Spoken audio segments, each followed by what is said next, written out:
education in this hybrid world, this new work world, is even more important. So when it comes to user adoption and training, it's so much more critical now than it was before, even though people think that the opposite is the case. And I'm not seeing any organizations really put proactive training in place for those managers to say, hey, there's a new skill set here. And so the most important thing for me is that the leaders are enabled in this hybrid work environment to hear from, listen to, and get the information from their teams in a timely way. Greetings and welcome to this fourth in a series of 5 IMCCA podcasts to wrap up 2023. I'm David Danto, representing the IMCCA today, and I'm with my fellow IMCCA board member, Rich Sasson. This week's subject is the importance of education in a hybrid world. Are we giving managers enough training to manage the hybrid workforce? Are we giving employees enough training to work with the tools and platforms they have at their disposal now? Let's hear what IMCCA member firms and industry analysts have to say about it.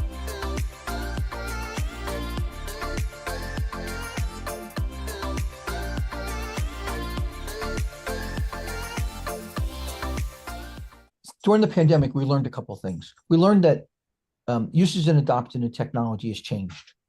At the beginning, we would have these long drawn-out programs, and that would be the proof of concept, that would be getting it installed, teaching some people how to use it. And I think during the pandemic, we actually did learn that ripping the Band-Aid off a little quicker kind of works. And so these long 2-year projects that we need are just not necessary anymore. But now there's that group in the middle. Those are the managers. Those, I think, might be struggling a little still. We need to make sure that the managers understand what are the differences of the types of employees we have, because we're all not clones anymore. We used to walk in with the same suit, the same tie, the same time, right? Work the same way, leave the same time. We're not like that anymore. I think as far as training managers how to manage remotely, the most important thing that's missing is making sure that the managers actually trust their workers. Because if they don't trust that their workers are doing what they're supposed to be doing, then they can't get the productivity out of it. So a lot of times, it's out of sight, out of mind. And some managers feel that if they can't see what their workers are doing, that maybe the workers aren't making the most of their time and they're not doing what's needed. So if you can't trust your employees, then there's a real problem. And I think that's the big issue right now. The importance of education generically will never go away. And I am a big fan of continuing education for everyone. There's an old adage of when you stop learning, you stop living, or you start dying, depending on how fatalistic you want to get. But when you start looking at your employees and you start promoting people from within and just kind of setting them loose and go, well, you've been great at X and now you're the manager of X. Well, then that's not really equipping them well. It's also not equipping the people that they are responsible for. In terms of user experience, it used to be a bane of the industry. I think now that it's a lot easier, a lot more intuitive than it was before. And I think the technology's lent itself to that. In terms of I do want to speak to the virtual leading of teams virtually. I think nothing new about leading teams virtually at all, ever. In fact, they've been teaching that in business school for a long time. I think that now, though, you were quite a long way up the chain before you were really learnt the skills of how to lead virtual teams. I mean, for you to be in the office, for you to be a leader and not have your people around you in the office, you were longer up the line. Today, that's not the case. I think user adoption and training is really, really neglected at the moment. We went through that period in the pandemic where everyone was forced to get on with it. And yes, they got on with it. They found a way. Were they working optimally? Probably not, but we kind of got by and we made do. With the cloud in particular, all the technology is moving so fast now. There's so many new features. Obviously, I focus on Teams, but the same on the other platforms. There's feature after feature after feature. And users don't naturally adopt all those features in the best way. They don't even know what the best feature is to use. So I feel like businesses are investing in these cloud platforms that constantly give new capabilities, but they're not doing equivalent investment in user adoption and training to make sure they get the most of them. In terms of management in a hybrid world, there are some specific skills that are very different to managing a set of people in a single location. So some managers have managed hybrid teams obviously before. It's not a completely new concept, but there are plenty of managers that are moving from managing all or the majority of their team mostly in the office to a much more hybrid scenario. Even if they're geographically close, they're not in the office every day. And I'm not seeing any organizations really put proactive training in place for those managers to say, hey, there's a new skill set here. The importance of education comes in two fronts. One is making the employee aware of what technologies are available for them to utilize, where they're utilized, and why they'd want to utilize them. And then two is making people feel comfortable using the technologies to get business accomplished. The old adage of if somebody's a good salesperson, we promote them to become a manager. And just because you're good at selling does not mean you can manage people. I think if there are certain skill sets that people need to manage effectively using these technologies, we need to teach them how to do that. You know, more and more as we go forward in this new world of working, people are more aware of who they are, and organizations also need to be more aware of who they are. And then because the right person isn't the right fit for every specific opportunity or every specific organization. So if you're aware of who you are, it allows you to interview more effectively. It allows you to support your team better. It allows you to get better outcomes. And I think that at the end of the day is what we're all after. You know, pre-pandemic, there's so much out there for training on management, you know, from best management practices, how to manage your teams, a Scrum. Oh my God, I was overwhelmed with the information that was hitting me on Scrum techniques or Scrum-like techniques. And if we're doing everything remotely, that affects all that. You know, we're gonna use the same basic principles. You have your team leader and the team leader assigns work and people do the work and it gets done. I mean, at the end of the day, but the dynamic definitely changes if you're doing a video Scrum than if you're doing a physical Scrum.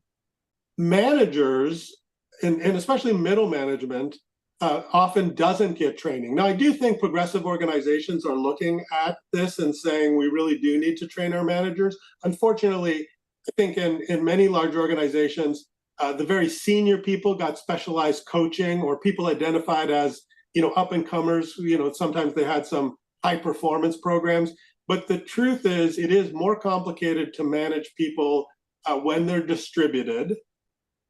One of the key aspects that companies need to be thinking about is how to educate your workforce or train your workforce to really thrive in a hybrid work world. I think the way that we have done that historically was to get everybody in a room and, you know, go through that you know, training example, and that's just not how people are going to be able to learn. I think what we're talking about now are not the soft skills. I think what we're talking about now is a way to reevaluate how we judge remote workers, how we measure their performance, but also how we recognize how the fact that they are remote changes the way that we manage them. And so we have to adapt. I think it's, I don't think we do a good job of this. I think we're kind of doing it on the fly. I come from the school of like servant leadership so much. I believe so much in that, you know, effective leadership as listening. And I think that is where, you know, hybrid work actually causes some friction, because if you're going to be a great listener, in the past, you'd be able to kind of walk the halls or have people just leave your door open and people would come and grab you. It's not like that anymore. You may be a very distant person to your team. I mean, if I think about my own team, they're spread across 3 continents. So it is very, very dispersed. And I think that that's a challenge for leadership, to be truly effective at listening and responding to what the teams are bringing to them. First and foremost, I think it's not only educating the managers, but it is educating the employees as well, right? Your individual contributors and your managers, your leaders within that organization. I think there's a loss from the employers from the remote perspective. I think there's a loss for the employees on the mentoring and coaching capability of what they're missing out, particularly the people in the workforce from, day 1 to 5 years, where they're getting mentored every day. They're understanding how business 101 up to 501 is happening, if you will. And they're not understanding or getting educated by not being in the office. But those types of things, that's how you learn about people, and you learn how to engage with them, and you learn how to reach them, right? As you start to see those pieces of each other. And I do think it's harder for us to do today than it was before. Technology is fantastic. There are things I couldn't do without technology, but there are things that I think technology has changed my personality in certain ways too, or little aspects of myself. So these are things that most companies need to start to think about now, and some are doing that. I mean, you have companies that are saying, hey, mandating everybody go back to the office there for a variety of reasons, right? And rightfully so. There are certain roles, there are certain things you can't teach over a meeting platform. You need to be in person.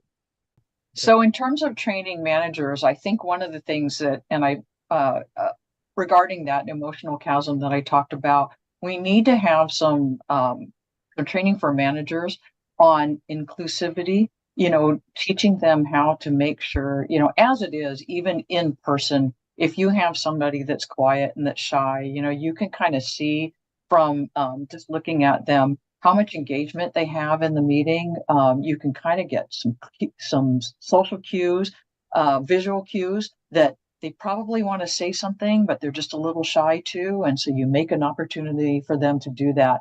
But as soon as you start having now remote people a part of this meeting, you have to be just that much more conscious of, who is participating, who is engaged, making sure, like, for example, that those cameras are on so that we can see their face and get those social cues and draw people out and draw them into the conversation. What does this kind of hybrid management look like? Well, management can also be supplemented and complemented by artificial intelligence, by understanding more about the people that you're managing, knowing how and where their productivity peaks and valleys, and where their productivity peaks and valleys. I mean, maybe you do have people that work better in the office, work better at home. So don't just give me a graph of numbers and charts and tables, but actually tell me that, hey, my employee in Chicago works best on these days in this weather, in this location, so that I can optimize his or her productivity output and hopefully happiness and satisfaction at the job during these certain times of the day.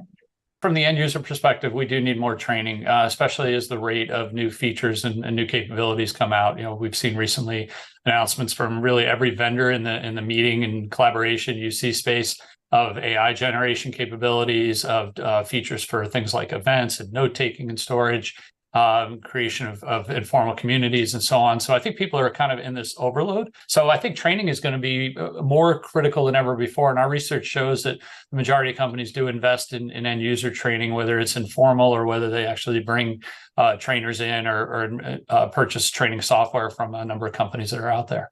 On the manager side, there was a big challenge for managers who are used to being able to walk around and get people into the meetings and check in on people to be able to do that in the new environment. And I think that there's a continued need for people to understand best practices, to be able to manage based on, some people may feel very lonely at home and need constant contact, constant catch-ups. Other people are, tell me what I need to do and leave me alone and let me do it. So, learning that a one-size-fits-all approach doesn't work.